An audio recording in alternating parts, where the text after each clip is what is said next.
പ്രശാന്തേട്ട, എന്തായാലും പോപ്പുലർ ഫ്രണ്ടിന്റെ നേതാക്കൾ ചെറിയ മീനല്ല. അവർക്ക് ഇപ്പോൾ വിദേശത്ത് കോടിക്കണക്കിന് രൂപയുടെ നിക്ഷേപമുണ്ടെന്ന് ഇ ഡി കണ്ടെത്തിയിട്ടുണ്ട്. അപ്പോൾ തുടക്കം മുതൽ തന്നെ ഇവരുടെ സാമ്പത്തിക ഈ വലിയ രീതിയിൽ വിദേശത്ത് നിന്നും കേരളത്തിലേക്ക് ഉൾപ്പെടെ ഇത്തരം ഫണ്ടുകൾ വരുന്ന വാർത്തകൾ നാം കണ്ടിരുന്നു. പക്ഷേ ഇപ്പോൾ കൃത്യമായ തെളിവുകൾ ലഭിച്ചിട്ടുണ്ടല്ലോ. എന്താണ് കൂടുതൽ വിവരങ്ങൾ? തീർച്ചയായിട്ടും പോപ്പുലർ ഫ്രണ്ടിൻ്റെ നേതാക്കൾക്കും സംഘടനയ്ക്കും വിദേശത്ത്, പ്രത്യേകിച്ചും ഗൾഫ് രാജ്യങ്ങളിൽ വൻ നിക്ഷേപമുണ്ടെന്നാണ് ഇ ഡി കണ്ടെത്തിയിരിക്കുന്നത്. അതിൻ്റെ സമ്പൂർണ്ണമായ വിവരങ്ങൾ അവർ പുറത്തുവിട്ടിട്ടില്ല. പക്ഷേ ഇ ഡിയുടെ കയ്യിൽ എല്ലാ തെളിവുകളും ലഭിച്ചിട്ടുണ്ട്.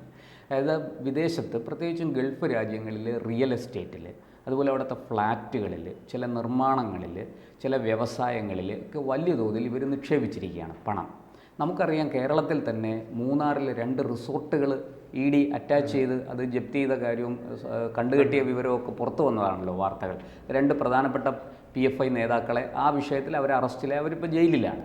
അവരുടെ പേരിലായിരുന്നു ഈ വാർത്തയിലെ ഏറ്റവും പ്രധാനപ്പെട്ട സംഭവം എന്ന് പറഞ്ഞാൽ, നാമല്ല പ്രതീക്ഷിച്ചിരുന്നത് വിദേശ രാജ്യങ്ങളിൽ നിന്നും ഇന്ത്യയിലേക്കും പ്രത്യേകിച്ച് കേരളത്തിലേക്കും ഉൾപ്പെടെ ഇത്തരം ഭീകരവാദ പ്രവർത്തനങ്ങൾ നടത്താൻ പോപ്പുലർ ഫണ്ടിലേക്ക് പണം വന്നിട്ടുണ്ടെന്നാണ് നമ്മുടെ എല്ലാം ധാരണ ഉണ്ടായിരുന്നത്. മറിച്ച് ഇപ്പോൾ വരുന്ന വിവരം, കോടിക്കണക്കിന് രൂപയുടെ നിക്ഷേപം ഈ വിദേശ രാജ്യങ്ങളിൽ പോലും ഇവർക്കുണ്ടെന്നാണ്. ഞെട്ടിക്കുന്ന വിവരമാണ് ഇത്. ചെറിയ കാര്യമല്ല, നമ്മളത്ര നിസ്സാരമായിട്ട് എഴുതി തള്ളേണ്ട ഒരു വാർത്തയല്ല അത്. വളരെ വലിയ പ്രത്യാഘാതങ്ങൾ ഉണ്ടാക്കാൻ കഴിയുന്നൊരു സംഭവമാണിത്. വലിയ തോതിൽ കോടിക്കണക്കിന് രൂപയുടെ നിക്ഷേപം, ചെറിയ തുകയൊന്നുമല്ല, കോടികളുടെ നിക്ഷേപമാണ് വിദേശത്തുള്ളത്. നമുക്കറിയാം, ഇപ്പം ബീഹാറിലെ ഒരാളിനെ നമ്മൾ കഴിഞ്ഞ മാസം ഒരു പോപ്പുലർ ഫ്രണ്ടുകാരനെ ഡൽഹി എയർപോർട്ടിൽ വെച്ച് പിടിച്ചു. മുഹമ്മദ് ആലം, അങ്ങനെ ആണ് അയാളുടെ പേര്. ഈ ആലം നേരത്തെ തന്നെ പോപ്പുലർ ഫ്രണ്ടിൻ്റെ ലിസ്റ്റിൽപ്പെട്ട് NIA-യുടെ ലിസ്റ്റിൽ ഉണ്ടായിരുന്ന ആളാണ്. ഇയാൾ ഇന്ത്യയിലേക്ക് വന്നാൽ അപ്പോൾ അറസ്റ്റ് ചെയ്യും എന്നുള്ളത് ഉറപ്പായിരുന്നു. പക്ഷേ 2 വർഷമായിട്ട് ഇയാൾ ഇന്ത്യയിലേക്ക് വരാതിരിക്കുകയായിരുന്നു. ഇയാൾ 2 വർഷം കഴിഞ്ഞല്ലോ, ഇനിയിപ്പോൾ NIA മറന്നുപോയി കാണും എന്ന് വിചാരിച്ചാണ് ആശാൻ ഡൽഹി എയർപോർട്ടിലേക്ക് വന്നത്. ഒരു ടെസ്റ്റ് ഡോസ് പോലെ ഒന്ന് വന്നു നോക്കിയതാണ്. വന്നു നോക്കിയപ്പോൾ അപ്പോൾ തന്നെ ഇന്ത്യൻ മണ്ണിൽ കാല് കുത്തിയ ഉടൻ തന്നെ NIA ഇയാളിനെ അറസ്റ്റ് ചെയ്തു. ഇ ഡി എത്തി വിശദമായിട്ട് ചോദ്യം ചെയ്യാനൊക്കെ കൊണ്ടുപോയി. അതിൽ നിന്ന് നമ്മൾ അന്ന് കേട്ട വിവരങ്ങൾ, കേരളത്തിലടക്കം 13,000 അക്കൗണ്ടുകളിലേക്ക് പണം വന്നു എന്നാണ് വിദേശത്തുനിന്ന്. അപ്പോൾ ആ 13,000 അക്കൗണ്ടുകളിൽ എന്ന് പറഞ്ഞാൽ 13,000 പേരാണ് അവിടുന്ന് പണം അയച്ചിരിക്കുന്നത്. അതിൽ 10,000 പേരും മലയാളികളാണ്. ഈ മലയാളികളെ കൃത്യമായിട്ട് ഇ ഡി തിരിച്ചറിഞ്ഞിട്ടുണ്ട് എന്നുള്ളതാണ് നമ്മൾ ഏറ്റവും ശ്രദ്ധിക്കേണ്ട വിഷയം. അതുകൊണ്ട് ഇവരാരും കഴിഞ്ഞ 2 വർഷത്തിലധികമായി നാട്ടിലേക്ക് വരുന്നില്ല. നാട്ടിൽ വന്നാൽ ഈ ആലം പിടിയിലായതുപോലെ ഇവരും പിടിയിലാവും. അതവർക്ക് അറിയാം. അതുകൊണ്ട് അവരിങ്ങോട്ടേക്ക് വരാറില്ല. അവരുടെ ബന്ധുക്കൾ പലരും, ഭാര്യ, മക്കൾ, അച്ഛൻ, അമ്മ, ഇവരെല്ലാം അങ്ങോട്ട് പോയി കാണുകയാണ്. അവരെ ഗൾഫിലേക്ക് പോയി കാണുകയാണ്. അവരിങ്ങോട്ട് വരുന്നില്ല. ഈ സാഹചര്യത്തിലാണ് നമ്മൾ ഈ വാർത്തയും ഇപ്പോൾ പുറത്തു വരുന്നത്. ഇതിൻ്റെ കൂടുതൽ വിശദാംശങ്ങൾ ഞാൻ പറയാം. ലഭ്യമായ വിവരങ്ങൾ ഞാനൊന്ന് വെളിപ്പെടുത്താം. അതായത് ദുബായിൽ വീടുകൾ, കെട്ടിടങ്ങൾ ഇതൊക്കെ വാങ്ങിക്കൂട്ടിയ ആൾക്കാർക്ക് അവരുടെ സ്രോതസ്സ് വെളിപ്പെടുത്താൻ വേണ്ടിയിട്ട് ഇ ഡി നോട്ടീസ് കൊടുത്തിരിക്കുകയാണ്. നിങ്ങൾക്ക് എവിടെ നിന്നാണ് ഈ പണം, നിങ്ങൾ എങ്ങനെ ഈ പണം സമ്പാദിച്ചു തുടങ്ങിയ കാര്യങ്ങൾ. 2, അപ്പോൾ ഈ നോട്ടീസ് കിട്ടിയപ്പോൾ തന്നെ ഇവർ ആകപ്പാടെ അങ്കലാപ്പിലായി. അവർ ഇതിനെ മറികടക്കാൻ വേണ്ടിയിട്ട് പോപ്പുലർ ഫ്രണ്ടിൻ്റെ ചില നേതാക്കളും ഒക്കെ ആയിട്ട് ചേർന്ന് ഈ കേരളത്തിൽ നിന്ന് ചില ആൾക്കാർ വിദേശത്തേക്കൊക്കെ യാത്ര നടത്തിയിട്ടുണ്ട്. ആ യാത്രയുടെ പേരിൽ ചില പുകമറകൾ സൃഷ്ടിക്കാനും ചില വ്യാജ വാർത്തകൾ നിർമ്മിക്കാനും ഒക്കെ ശ്രമിച്ചുകൊണ്ടിരിക്കുകയാണ് അവർ. അതും ഇ ഡി കണ്ടെത്തിയിട്ടുണ്ട്. ഇനി ഇത് മാത്രമല്ല, ചില രാഷ്ട്രീയ പാർട്ടികളിൽ പ്രവർത്തിക്കുന്ന ചില നേതാക്കളും ഇതിനകത്ത് പെട്ടിട്ടുണ്ട്. അവർക്കും ഇത്തരത്തിൽ വിദേശത്ത് നിക്ഷേപമുണ്ട്, പോപ്പുലർ ഫ്രണ്ടിൻ്റെ പശ്ചാത്തലത്തിൽ നിക്ഷേപമുണ്ട് എന്നാണ് പുറത്തു വരുന്ന വിവരം. ഏതൊക്കെയാണ് ആ നേതാക്കളെന്ന് പുറത്തു വിട്ടിട്ടില്ല. അതുപോലെ ചില സിനിമാക്കാർക്കും, സിനിമാ നിർമ്മാതാക്കളടക്കമുള്ളവർക്കും ഈ കാര്യത്തിൽ പങ്കുണ്ട്. അവരുടെയും പണം ഇത്തരത്തിൽ വിദേശത്ത് വീടുകൾ, ഫ്ലാറ്റുകൾ അല്ലെങ്കിൽ നിർമ്മാണ മേഖലയിൽ അവരുടെ പണവും നിക്ഷേപിച്ചിരിക്കുന്നു എന്നാണ് ഇ ഡി ഇപ്പോൾ കണ്ടെത്തിയിരിക്കുന്നത്. എന്തായാലും ഈ പറഞ്ഞതുപോലെ ഈ വിദേശ യാത്രാ വിവരങ്ങളും മറ്റ് ഡീറ്റെയിൽസും എല്ലാം ഇ ഡി കളക്ട് ചെയ്തിട്ടുണ്ട്. ഇവർ പുകമറ സൃഷ്ടിക്കാൻ ശ്രമിച്ചാൽ തന്നെയും അതൊന്നും വിലപ്പോകില്ല. വളരെ കൃത്യമായ തെളിവുകളോടുകൂടി ഇവരെ കൃത്യമായിട്ടും ഇ ഡി അല്ലെങ്കിൽ ഇപ്പോൾ നാഷണൽ ഇൻവെസ്റ്റിഗേഷൻ ഏജൻസി NIA-ക്ക് വിദേശത്തും പോയി അറസ്റ്റ് ചെയ്യാം. നമ്മുടെ ഇൻ്റർപോളിൻ്റെ സഹായം വളരെ പെട്ടെന്ന് അവർക്ക് ലഭിക്കും. അത്തരത്തിൽ അവർക്ക് പ്രവർത്തിക്കാൻ സാധിക്കും. അപ്പോൾ NIA-യുടെ സഹായത്തോടു കൂടി ഇത്തരക്കാരെ ഇ ഡി ഗൾഫിൽ നിന്നും അല്ലെങ്കിൽ വിദേശ രാജ്യങ്ങളിൽ നിന്നും അറസ്റ്റ് ചെയ്യാനുള്ള നീക്കമാണ് നടന്നു വരുന്നത്. ഈ പോപ്പുലർ ഫ്രണ്ടിൻ്റെ കാര്യം പറഞ്ഞപ്പോൾ മറ്റൊരു പ്രധാന വിഷയം കൂടി അതിനകത്ത് പറയാനുണ്ട്. പോപ്പുലർ ഫ്രണ്ടിൻ്റെ പല നേതാക്കളും ഈ ഗൾഫ് രാജ്യങ്ങളിലെ ഡാൻസ് ബാറുകളിൽ നിക്ഷേപിച്ചിട്ടുണ്ട് എന്നൊരു വിവരവും പുറത്തു വരുന്നുണ്ട്. അതും ഈ ഇ ഡി കണ്ടെത്തിയിരിക്കുകയാണ്. ഇതെല്ലാം കിട്ടിയത് എങ്ങനെയെന്ന് വെച്ചാൽ, ഇപ്പോൾ നമ്മുടെ തിഹാർ ജയിലിൽ കിടക്കുന്ന റൌഫ് ഷെരീഫ് ഉണ്ടല്ലോ, പോപ്പുലർ ഫ്രണ്ടിൻ്റെ നേതാവ്. റൌഫ് ഷെരീഫിനെ ചോദ്യം ചെയ്തതിൽ നിന്നാണ് ഈ വിവരങ്ങളെല്ലാം ലഭിച്ചുകൊണ്ടിരിക്കുന്നത്.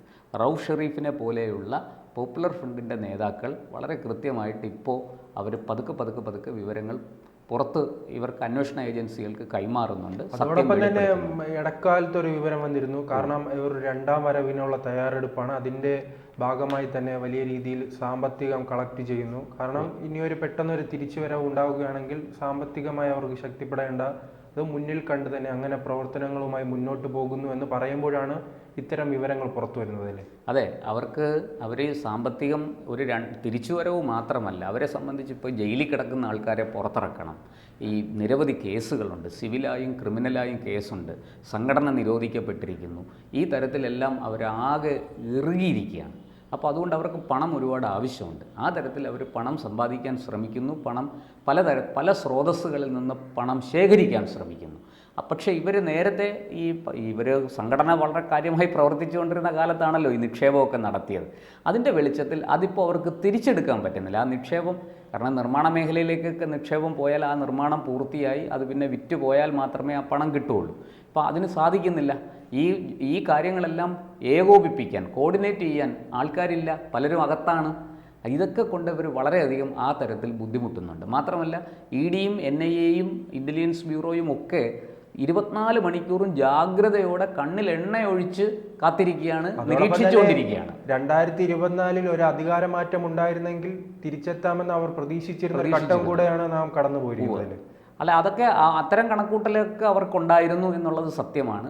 പക്ഷേ അവർ മനസ്സിലാക്കാതെ പോയൊരു സത്യം, സർക്കാരുകളെല്ലാം തുടർച്ചയാണ്. അങ്ങനെ പെട്ടെന്നൊന്നും അത് അത്ര എളുപ്പമല്ല. അങ്ങനെയാണെങ്കിൽ നിരോധിക്കപ്പെട്ട സിമി പിന്നെ BJP അധികാരത്തിൽ നിന്ന് പോയതിന് ശേഷം തിരിച്ചു വരണമായിരുന്നു. അങ്ങനെ വന്നില്ലല്ലോ. അല്ല, അങ്ങനെ പറയുമ്പോഴും ഇപ്പോൾ കർണാടകയിൽ കണ്ടിട്ടില്ലേ, മദിനി എന്ന ഒരു ഭീകരവാദ കേസിൽ അറസ്റ്റിലായത് ഒരു സർക്കാരിന്റെ മാറ്റം കൊണ്ട് ഞൊടിയിടയിൽ സംഭവം മാറി മറിയുകയാണ്. അദ്ദേഹത്തിന് ജാമ്യം കിട്ടുകയാണ് തിരികെ ഇപ്പോൾ തന്നെ ജാമ്യം കിട്ടിയതാണ്. പക്ഷെ കേസ് തീർന്നിട്ടില്ല ഇതുവരെയും. കേസ് കോടതി സർക്കാരിന്റെ തീർച്ചയായിട്ടും അവർക്ക് അത്തരത്തിലൊക്കെ സ്വാധീനം ചെലുത്താൻ പറ്റും. പക്ഷേ നിരോധനമൊന്നും അത്ര പെട്ടെന്ന് അവർക്ക് നീക്കി അതിനെ മാറ്റിയെടുക്കാൻ സാധിക്കില്ല. എന്തായാലും ഈ പറഞ്ഞതുപോലെ പോപ്പുലർ ഫ്രണ്ടിൻ്റെ നേതാക്കൾക്കും സംഘടനയ്ക്കും വിദേശങ്ങളിൽ വൻതോതിൽ നിക്ഷേപമുണ്ട് എന്നുള്ള വാർത്ത ഞെട്ടിക്കുന്നതാണ്. ഇതിനെ സംബന്ധിച്ച് കൂടുതൽ വിവരങ്ങൾ പുറത്തു വരാനുണ്ട്. എന്തായാലും അതോടൊപ്പം തന്നെ നാം ഏറ്റവും പ്രധാനപ്പെട്ടത് ഈ സംഘടനയ്ക്ക് ഏറ്റവും സ്വാധീനമുണ്ടായിരുന്ന കേരളത്തിലാണല്ലോ. അപ്പോൾ ഈ കേരളത്തിലെ ജനങ്ങളെ ഇതെങ്ങനെയായിരിക്കും സ്വാധീനിക്കുക? കേരളത്തിലാണ് 10,000 പേര് നാട്ടിലേക്ക് വരാൻ പറ്റാതെ വിദേശത്ത് കുടുങ്ങിയിരിക്കുകയാണ്. ഇപ്പോൾ അവരെ അവിടെ പോയി അറസ്റ്റ് ചെയ്യാനുള്ള നീക്കമാണ് EDയും NIAയും നടത്തിക്കൊണ്ടിരിക്കുന്നത്. ഈ 13,000 പേര് ഇന്ത്യക്കാരുള്ളതിൽ 10,000-ഓളം മലയാളികളാണുള്ളത്.